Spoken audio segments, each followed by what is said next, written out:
1 மணி நேரத்திற்கு மேல் ஆகிவிட்டது மாடிக்கு வந்து. இன்னமும் அந்த சாக்லேட்டை ரசித்து ருசித்து சாப்பிட்டபடியே நின்று கொண்டிருந்தாள் ஹேமா. ஹே, போதுண்டி நீ சாக்லேட் சாப்பிட்டது, வாடி கீழே போகலாம் என்றான் பிரபு. இருடா, என்ன அவசரம், கீழே போய் என்ன பண்ண போற என்றாள் ஹேமா. ஃபர்ஸ்ட் நைட்டுக்கு அலங்காரம் பண்ண தான் போகிறேன் என்று சொல்ல முடியாமல் தவித்து போய் நின்றான்.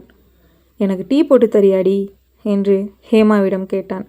ஏய், செடிக்கு தண்ணி ஊற்றணுண்டா, ஊற்றிட்டு டீ போடுறேன், ஒரு 1/2 மணி நேரம் ரூமில் இரு என்றாள். இல்லடி, நீ டீ போட்டுட்டு கூப்பிடு, நானே கீழே வரேன், அது வரைக்கும் ரூமில் இருக்கேன் என்றான் அவன். அவளும் செடிக்கு தண்ணீர் ஊற்ற கீழே சென்றாள். இதுதான் நல்ல சமயம் என்று ஃப்ரிட்ஜில் இருந்த பூக்களை எடுத்துக்கொண்டு ரூமிற்கு சென்றான். ரூமில் உள்ள அனைத்து பொருட்களையும் சுத்தப்படுத்தினான். இடையிடையில் ஹேமா வருகிறாளா என்று பார்த்து கொண்டே வேலை செய்தான். அனைத்தையும் சுத்தப்படுத்தி அலங்காரப்படுத்தி முடிப்பதற்குள் மணி 7:30 ஆகிவிட்டது. ஹேமா இன்னும் அழைக்கவில்லை. சரி, நாமே கீழே போய் பார்க்கலாம் என்று கீழே சென்றான் பிரபு. அப்போதுதான் ஹேமா அடுப்பை பற்ற வைத்தாள். பிரபுவை பார்த்த உடனேயே, ஹே சாரிடா, பாதி செடி வெயிலுக்கு வீணாக போயிடுச்சு, அதான் கட் பண்ணி விட்டுட்டு வர நேரம் ஆகிடுச்சு, இரு 5 நிமிஷத்தில் போட்டு தரேன் என்றாள். ஹே, அதெல்லாம் ஒன்றும் வேணாண்டி, மணி 7:30 ஆகிடுச்சு, நம்ம சாப்பாடு சாப்பிட்லாம் வா என்றான். கோச்சிக்கிட்டியாடா, இரு டீ போட்டு தரேன் என்றாள். ஏ, கோச்சிக்கலாம் இல்லடி, நாளைக்கு தாலி பிரித்து கோக்கணும், அதுக்கு சீக்கிரம் போகணும்ல, அதான் சீக்கிரம் சாப்பிட்டு தூங்கலாம்னு சொன்னேன் என்றான். ஏ ஆமாண்டா, மறந்தே போயிட்டேன், வாடா சீக்கிரம் சாப்பிட்டு தூங்க போவோம் என்றாள். பிரபுவும் போட்ட பிளான் ஒர்க் அவுட் ஆகிவிட்டது என்று சந்தோஷத்தில் சாப்பிட சென்றான். ஹேமாவும் பிரபுவும் சிரித்து பேசிக்கொண்டே சாப்பிட்டு கொண்டிருந்தனர். ஹேமாவுக்கு முன் ரூமுக்கு செல்ல வேண்டும் என்று வேக வேகமாக சாப்பிட்டான் பிரபு. டேய், என்ன அவசரம், ஏன் இவ்வளவு வேகமாக சாப்பிட்ற, பொறுமையாக சாப்பிடு என்றாள் ஹேமா.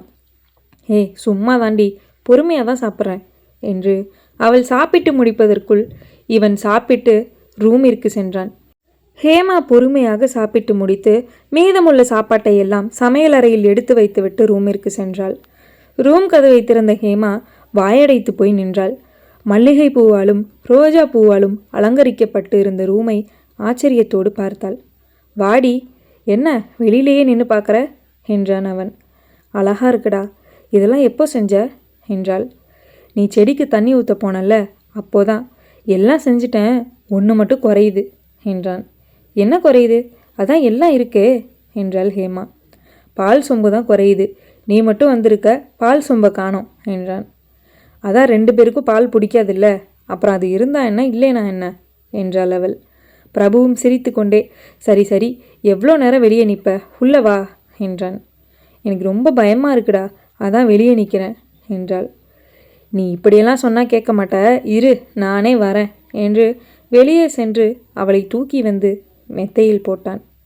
காற்றில் சேலை விலக அவள் இடுப்பை பார்த்து சொக்கி போனான். முத்தமிடலாம் என்று அவள் இடுப்பை நோக்கி சென்றான். ஹே வேணாண்டா என்று தடுக்க முயற்சி செய்தாள் அவள். அவள் 2 கைகளையும் இறுக்கி பற்றி கொண்டு மீண்டும் இடுப்பில் முத்தமிட சென்றான்.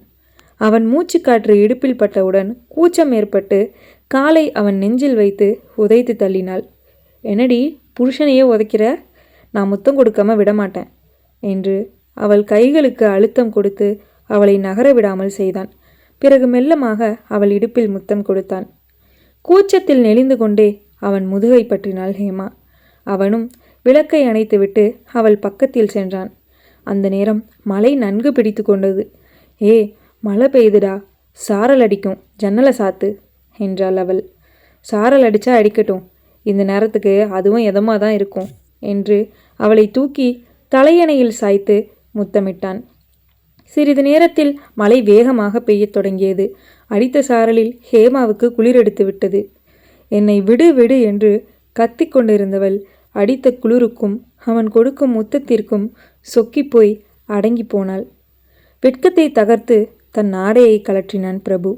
கும்மென்று இருட்டு அறையில் லேசாக தெரியும் நிலா வெளிச்சத்தில் அவன் உடல் பாதி தெரிந்தும் தெரியாமலும் இருந்தது. அதை பார்த்த ஹேமா கண்களை இறுக்கி மூடிக்கொண்டாள். என்னடி கண்ணை மூடுற, அடுத்தது நீதான் என்று அவள் அருகில் சென்றான். அவ்வளவு நேரம் மெத்தையில் படுத்திருந்தவள் சடாரென எழுந்தாள். பிரபுவும் அவள் எழுந்த உடனேயே பிடித்து விட்டான். ஜன்னலோடு ஜன்னலாக தள்ளி அவளை இறுக்கி பிடித்தான். இருவர் மீதும் மெல்ல மெல்ல சாரல் வீசத் தொடங்கியது. ஹேமாவின் உடல் லேசாக நனையத் தொடங்கியது. குளிர் தாங்க முடியாமல் பிரபுவை கட்டி பிடித்தாள். அவனும் இதுதான் நல்ல வாய்ப்பென்று அவள் சேலையை அகற்றினான். "ஏ, வெக்கமா இருக்குடா" என்றாள். "என்னடி வெக்கம்? இந்த நிலா வெளிச்சத்தில் என்ன தெரிய போகுது? நீயே பாரு, ஏதாவது தெரியுதா?" என்றான். அவளும் இல்லை என்று தலையை ஆட்டினாள். அப்புறம் என்ன, வா" என்று மெத்தைக்கு தள்ளினான். அவளும் கண்களை மூடிக்கொண்டாள். இருவரும் எல்லையை மீறி சென்றனர். ஹேமாவும் அவனிடம் அடங்கி போனாள். சிறிது நேரத்தில் எல்லாம் முடிந்தது. ஹேமா வெட்கத்தில் பிரபுவின் முகத்தை பார்க்க முடியாமல் கண்களை மூடிக்கொண்டாள். "என்னடி, வெக்கமா இருக்கா? கண்ணை தர" என்றான். அவளும் கண்களை திறந்து பிரபுவை கட்டி அணைத்தாள். "அப்பப்பா, இந்த குளிருக்கு உன்னோட உடல் சூடு எதமா இருக்கு" என்றான். "சி போடா, எனக்கு வெக்கமா இருக்கு" என்றாள் அவள். பிரபுவும் சிரித்து கொண்டு அவளை அணைத்து கொண்டான். ஹேமா ஃபோனை எடுத்து மணியை பார்த்தாள். மணி 9. "டேய், மணி 9 தான் ஆகுது" என்றாள். "அப்படியா? அப்போ வா, இன்னொரு ரவுண்டு போகலாம்" என்றான் அவன். "எப்போதும் அதே நினப்பிலேயே இரு" என்றாள். இருவருக்கும் தூக்கமே வரவில்லை. "டேய், தூக்கம் வரமாட்டேங்குதுரா" என்றாள் ஹேமா. "எனக்கும் தாண்டி, மணி 9 தானே ஆகுது.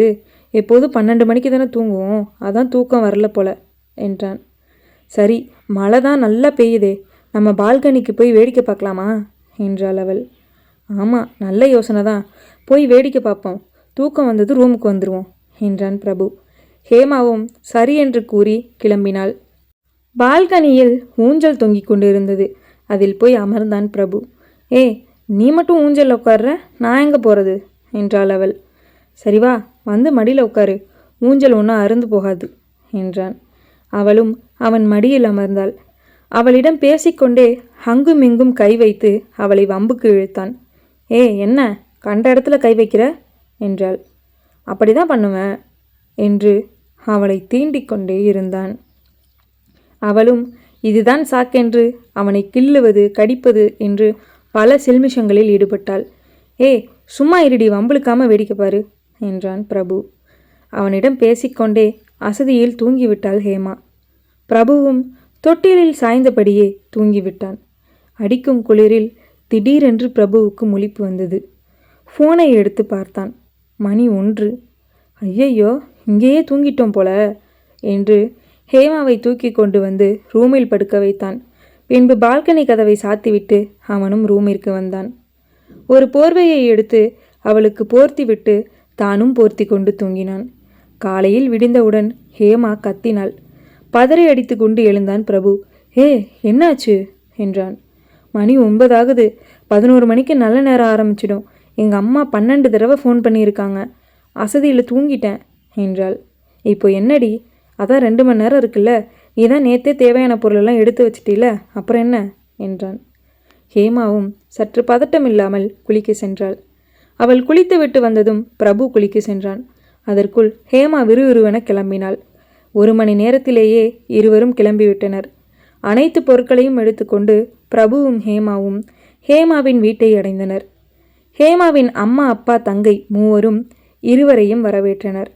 "ஏண்டி இவ்வளோ நேரம், பக்கத்து வீட்டில் இருந்துக்கிட்டு இவ்வளோ நேரம் ஆக்கிற?" என்றார் ஹேமாவின் அம்மா. "ஐயோ, தூங்கிட்டேம்மா, அதான் லேட்டாகிடுச்சு" என்று சமாளித்தாள் ஹேமா. "சரி வா, சாப்பிடலாம்" என்று பிரபுவுக்கும் ஹேமாவுக்கும் சாப்பாடு பரிமாறி முதலில் சாப்பிட வைத்தனர். இருவரும் நன்கு சாப்பிட்டுவிட்டு பூஜைக்கு தயாராகினர்.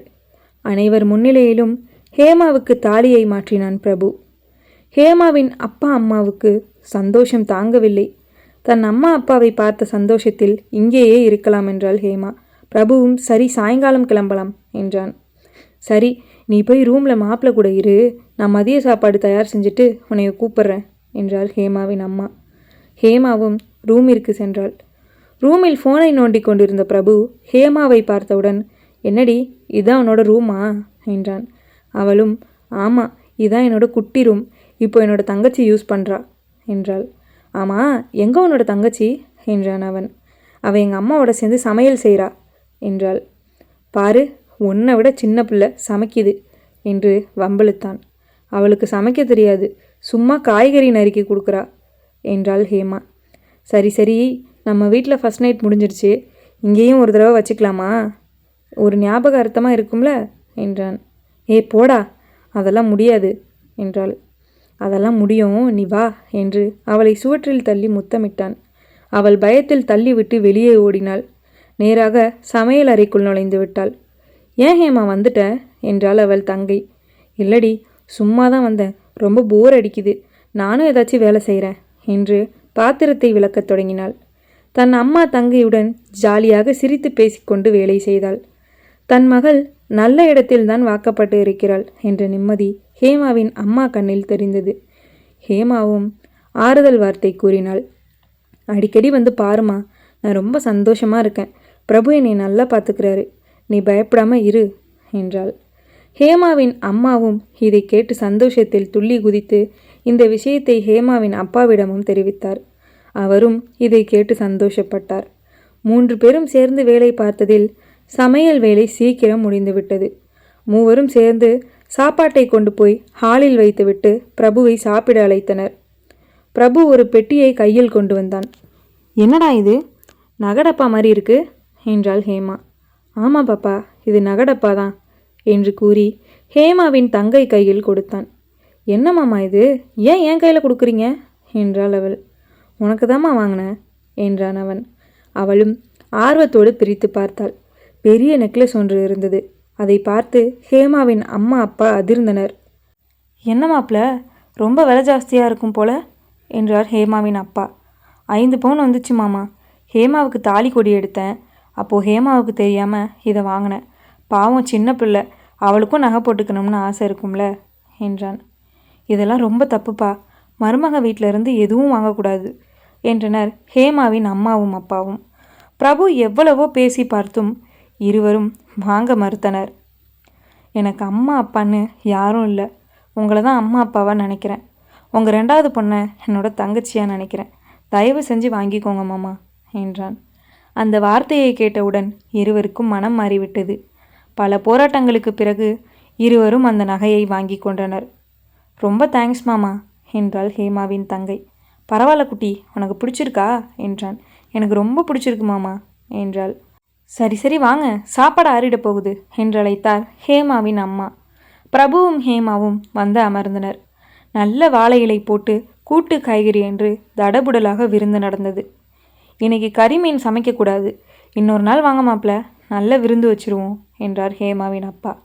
ஐயோ மாமா, இதுவே சாப்பிட அவ்வளோ சூப்பராக இருக்குது, நாங்கள் தினமும் கறிமீன் தான் சாப்பிட்றோம். ஹேமா கிட்ட கூட கேட்டு பாருங்க, ரொம்ப நாள் கழித்து இப்போ தான் சைவ விருந்து சாப்பிட்றேன், ரொம்ப சூப்பராக இருக்குது, எனக்கு ரொம்ப பிடிச்சிருக்கு என்றான். இதை கேட்டு ஹேமா ரொம்ப சந்தோஷப்பட்டாள்.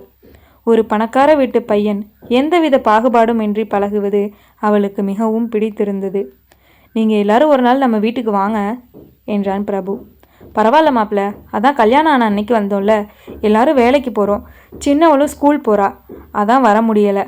3 பேருக்கும் லீவு கிடைக்கும்போது ஒரு நாள் வரோம் என்றார் ஹேமாவின் அம்மா. அப்படியா, சரிங்கத்த, நானும் ஹேமாவும் ஹனிமூன் போகலான் இருக்கோம், நீங்கள் என்ன சொல்கிறீங்க என்றான் பிரபு. இதில் சொல்கிறதுக்கு என்ன மாப்பிள்ள இருக்குது, தாராளமாக போயிட்டு வாங்க, பார்த்து பத்திரமா போயிட்டு வாங்க என்றனர் ஹேமாவின் அம்மாவும் அப்பாவும். ஹேமா பிரபுவின் முகத்தையே பார்த்தாள். ஏ என்னடி அந்த பையன் மூஞ்சியை பார்க்குற என்றாள் ஹேமாவின் அம்மா.